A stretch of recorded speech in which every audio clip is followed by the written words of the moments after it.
ఏది ఏమైనా మీరు లేవనెత్తిన ఈ అంశం వల్ల మీరే అందులో కూరుకుపోయే రోజులు రాబోతున్నాయి. కాబట్టి రెడీగా ఉండండి. ఇంక మీరు లేవలేని పరిస్థితికి వెళ్ళిపోతున్నారు. లేవరింక. గట్టిగా ఇరుక్కుపోయారు మీరు ఇందులో. కాకపోతే ఈ విషయం మీకు తెలియడానికి మేబీ 10 రోజులు పట్టొచ్చో, వారం రోజులు పట్టొచ్చో తెలీదు గానీ, మీరు మాత్రం గట్టిగా ఇరుక్కుపోతారు. చాలా గట్టిగా ఇరుక్కుపోతారు. మాకైతే ఆ క్లారిటీ ఉంది. క్లారిటీ వచ్చేసింది.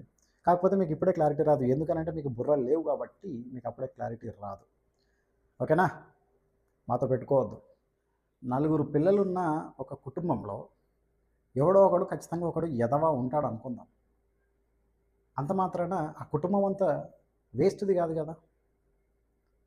మిగతా ముగ్గురు పిల్లలైతే మంచిగానే ఉన్నారు కదా! అంటే పెంపకం సరిగ్గానే ఉంది. కానీ ఈడు ఎదవ ఉన్నాడు ఒకడు అంతే. పెంపకంలో లోపం లేదు. అట్లనే ఇప్పుడు జనసేన కూడా వేల మంది, లక్షల మంది కార్యకర్తలున్నారు, అభిమానులున్నారు, నాయకులున్నారు, ఎమ్మెల్యేలున్నారు, మంత్రులున్నారు, అధ్యక్షుడున్నాడు. కానీ ఎవడో ఒకడు తప్పు చేసిండని చెప్పేసి మొత్తం జనసేనాని బ్లేమ్ చేయడము ఎవడరా చెప్పేది మీకు అర్థం కాదు. మీకు అసలు తలకాయ ఉందా? వైసీపీ పార్టీస్ కొంచెమన్నా బుర్ర బుద్ధి జ్ఞానం ఉందా? అసలు జనసేనకు ఏదో ఒకటి దొరికింది కదా అని చెప్పేసి పార్టీ మొత్తం రుద్దేద్దాం అని చెప్పేసి అనుకుంటున్నారు కదా. అసలు మీ పార్టీలో మనిషి అనేటోడు ఎవడన్నా ఉన్నాడా? ఎందుకంటే నిన్న మాట్లాడుతున్నాడు.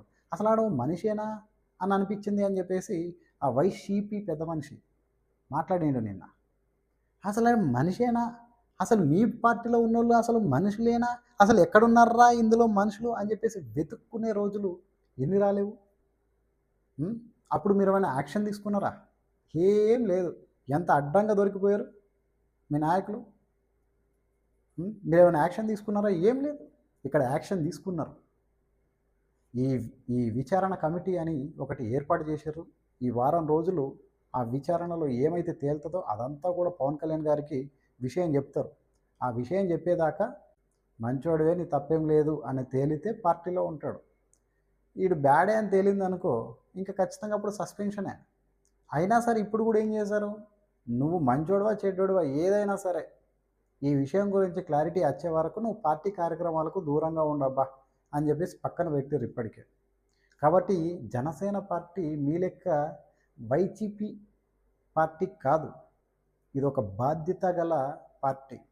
తప్పు చేస్తే పవన్ కళ్యాణ్ అయినా ప్రశ్నించండి అనే మా నాయకుడు ఉన్నాడు చూడు, ఆ మాట మీద నిలబడతాడు. మీలాంటి నాయకులు మాకు లేరు. మాకు ఒక మంచి నాయకత్వం ఉంది. ఆయన నాయకత్వంలో మేము పనిచేస్తున్నాం. చాలా బాధ్యతగా ఉంటాం. కానీ ఎవడో ఒకడు తప్పు చేశాడని చెప్పేసి మొత్తం పార్టీ అట్లాంటి పార్టీ ఏమ్రా హెడ్డింగ్లు మీరు ఎన్ని పెట్టుకున్నా ఫైనల్గా ఈ ఇష్యూలో ఎక్కువగా నష్టపోయేది ఆ వైసీపీ పార్టీ. ఎందుకు అని అంటే వాళ్ళు చాలా ఎక్స్పెక్ట్ చేస్తున్నారు. ఈ ఇష్యూని మనం ఇంకా రాజకీయంగా మొత్తం ప్రతి ఇంటికి తీసుకెళ్దాం, ప్రతి వ్యక్తికి మైండ్లో ఇంజెక్ట్ చేద్దాం, మనసు మొత్తం మార్చేద్దాం అని చెప్పేసి అని చాలా ఈ ఇష్యూని ఏ విధంగా డెవలప్ చేయాలని చెప్పేసి చూస్తున్నారు. మీరు ఎంత ఈ ఇష్యూని డెవలప్ చేస్తే రేపటి నాడు మీరు అంత ఎదవలైపోవడం ఖాయం. ఎందుకనంటే ఈ గడుస్తున్న 2-3 రోజుల ఈ వ్యవహారాలు, ఈ ఆధారాలు, ఈ ఆరోపణలు, ఈ సాక్ష్యాలు, ఆ మీడియా ప్రెస్ మీట్లు, ఈ లీకులు, ఆ మాటలు, ఆ చాటింగ్లు ఇవన్నీ చూస్తుంటే ఎవడు బాధితుడో ఎవరు బాధితులో క్లియర్గా అర్థమవుతుంది. ఇప్పటికీ ఒక సగం మందికి క్లారిటీ వచ్చేసింది. ఆహా, ఇక్కడ జరుగుతుంది ఇదిరా బై అని. ఇక అది తేలాల్సి ఉంది అంతే. Just and wait and see. ఇంకో 4-5 రోజులు 10 రోజులు పడుతుంది. కాబట్టి అది తెలిసిన తర్వాత మా అధ్యక్షుడి చేతిలో మీ పార్టీకి ఉంటుందిరా, మామూలుగా ఉండదు. ఎందుకనంటే ఆయన ఊరికి ఏదో వచ్చేసి తీసేస్తున్నాం అని చెప్పేసి అంత మీరు ఏదో హడావిడి చేస్తున్నారని చెప్పేసి ఆ హడావిడికి అణిగిపోయే మనిషి కాదు పవన్ కళ్యాణ్. చాలా స్టడీగా ఎక్కడ ఎవడు గేమ్ ఆడుతున్నాడో, ఎందుకు ఇదంతా జరిగిందో, దీని వెనకాల ఎవడు కుట్ర చేస్తున్నాడో, ఈ టైంలో ఎలా ఉండాలో అవన్నీ ఆయనకి బాగా తెలుసు. చెప్తున్నా కదా, ఇప్పటిదాకా ఈ మాట అంటున్నానని చెప్పేసి ఫీల్ అవుతారేమో, కానీ మీకు అవగాహన ఉండకపోవచ్చు. ఎందుకంటే ఎంతసేపు మీ నాయకుడే గొప్పోడు అన్న మైండ్ సెట్ మీకు ఉంటుంది కాబట్టి మీకు ఈ పాయింట్ ఎక్కదు. ఏంది అని అంటే ఈవెన్ చంద్రబాబు అయినా సరే పవన్ కళ్యాణ్‌కు ఉన్నంత రాజకీయ చతురత లేదు.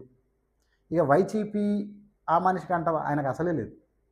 అంత మైండ్ పెట్టి చాలా జాగ్రత్తగా ఆచితూచి అడిగేసే మైండ్ పవన్ కళ్యాణ్‌కి ఉంది. ఆ మైండ్‌తో మీరు పెట్టుకున్నారు. ఈ ఇష్యూని గెలికి ఆ పవన్ కళ్యాణ్ మైండ్‌తో మీరు పెట్టుకున్నారు. సో మీకుంటది. ఒకప్పుడు ఆయనతో పెట్టుకుంటే ఎక్కడో ఉన్న మిమ్మల్ని మామూలుగా అధపాతాళానికి తొక్కలేదాయన. మరి ఇప్పుడు మళ్ళీ పెట్టుకున్నారు. ఏకంగా ఆయన ఎంత కష్టపడి ఆ పార్టీని డెవలప్ చేసుకున్నాడు. ఎంత అసలు 2 చోట్ల ఓడిపోయి పార్టీని నడపడానికి కూడా డబ్బులు లేకపోతే అది మేము 2 కళ్ళతోటి చూసాం ఆయన అవస్థ. పార్టీని ఎలా నడిపాడు, ఏ విధంగా ఆయన ఒంటి చేత్తో తన భుజ స్కంధాల మీద పార్టీని నడిపి ఇక్కడ దాకా తీసుకొచ్చిండు. అలాంటి పార్టీకి మీరు చెడ్డ పేరు తీసుకొద్దామని చెప్పేసి చూసారు చూడు. కాబట్టి మిమ్మల్ని వదిలిపెట్టాడు. చెప్తున్నా కదా, మీ పార్టీ ఇక భూస్థాపితమే. ఇక అధపాతాళానికి తొక్కడం అయిపోయింది. ఇంకా అక్కడ కూడా లేకుండా అయిపోతారు ఇప్పుడు. సో అది చాలా జాగ్రత్తగా ఉండాలమ్మా. పవన్ కళ్యాణ్ తోటి మీరు పెట్టుకోవడం మీకు అంత అర్హత, స్థాయి, ఆలోచన మీకు లేదు, ఇక రాదు. నోరు మూసుకొని ఉంటేనే మంచిది. మీకు గమ్మున ఉండండి. మీరు ఎంత హడావిడి చేస్తే అంత మీకే నష్టం. పవన్ కళ్యాణ్ కేవలం ఒక పార్టీ అధ్యక్షుడే కాదు, ఆయన ఈ రాష్ట్రానికి డిప్యూటీ సీఎం. ఆయన ఏపీకి డిప్యూటీ సీఎం, మంత్రి. కాబట్టి ఆయన ప్రజలకు సేవ చేసే మనిషి. ఎంతసేపు నా పార్టీ వల్ల, మా ఎమ్మెల్యేల వల్ల, మా ప్రభుత్వం వల్ల ప్రజలకు ఏ మేలు చేయాలి అని ఆలోచించే మనిషి ఆయన.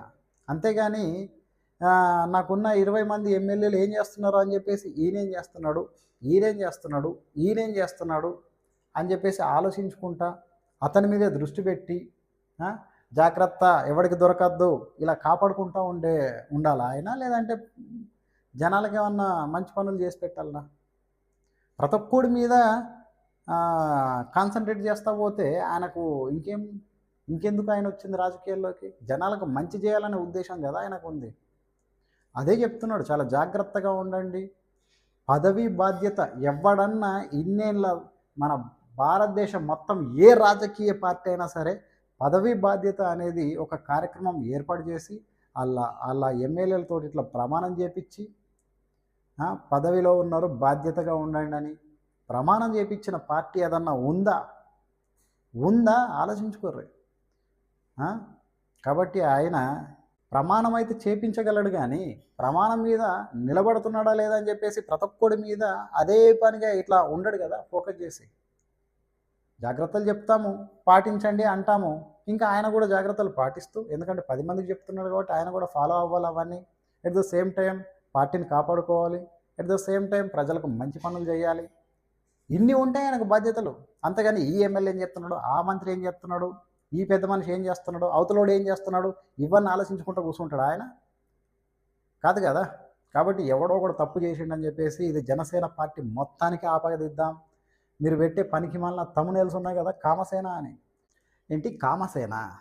జనసేన అని ఒకడు తప్పు చేశాడని చెప్పేసి మీరు కామసేన అంటున్నారు కదా. మరి మీరేంట్రా? మీరేంటి? ఎంతమంది ఉన్నారు మీ పార్టీలో? మీదేమనాలి ఇప్పుడు? కామ పార్టీ అనాలా, కామ రాజ్యం అనాలా? మీది ఏంటి? మీ హయాంలో మీ నాయకులు ఎంతమంది బయటకు రాలేదురా ఇట్లాంటి ఇష్యూలతోటి? మంత్రుల స్థాయిలో ఉన్నోళ్ళే సిగ్గు లేకుండా అప్పుడప్పుడు ఇప్పటికి కూడా అట్లాంటివి నడుస్తూ ఉంటాయి. మీ పార్టీని ఏమని పిలవాలా?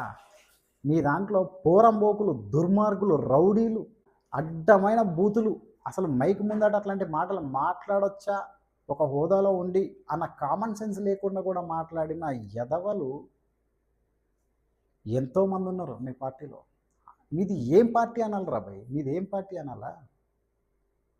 మీది ఒక పార్టీయా? ఒక్కడ తప్పు చేస్తే ఇది కామసేన అయిపోద్దా? ఇది జనసేన, అర్థమైందా? ఇది జనసేన, గుర్తుపెట్టుకోండి, ఇది జనసేనే. మీరు టైటిల్ పెట్టుకుంటే అది అటు ఇటు తిరిగి మీకే పడుతుందిరా బొక్క. జై జనసేన, జై పవన్ కళ్యాణ్, జై హింద్. ఏది ఏమైనా మీరు లేవనెత్తిన ఈ అంశం వల్ల మీరే అందులో కూరుకుపోయే రోజులు రాబోతున్నాయి. కాబట్టి రెడీగా ఉండండి. ఇంకా మీరు లేవలేని పరిస్థితికి వెళ్ళిపోతున్నారు. లేవరు ఇంకా. గట్టిగా ఇరుక్కుపోయారు మీరు ఇందులో.